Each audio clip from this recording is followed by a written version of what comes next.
అందరికీ నమస్కారం అండి. ఈ వీడియోలో మనం చూస్తున్న మొక్క పచ్చగన్నేరు మొక్క.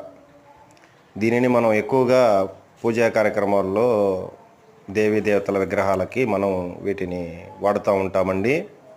ఎక్కువగా గుళ్ళలో కూడా ఈ మొక్క మనకి కనిపిస్తూ ఉంటుంది.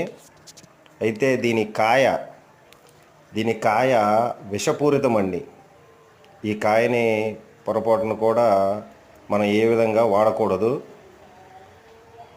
అలాగే ఈ చెట్టు ఆకు మనకి పార్శ్వపు నొప్పి అంటే మైగ్రేన్ అంటాం కదా, ఈ కంటి మీద పైన వచ్చే తలనొప్పి, ఆ తలనొప్పికి ఈ ఆకులని తీసుకొని ముద్ద చేసి రోట్లో దంచుకొని కానీ లేదా మిక్సీ పెట్టుకొని కానీ ఒక ముద్దలాగా చేసి మనకి కుడివైపున నొప్పి ఉంటే ఎడమవైపున నొప్పి ఉంటే కుడివైపుకి అలా ఒక పట్టులాగా పట్టుకొని తలకి పెట్టుకుంటే మనకి వెంటనే ఈ పార్శ్వపు తలనొప్పి బాధ నుంచి రిలీఫ్ వస్తుందండి.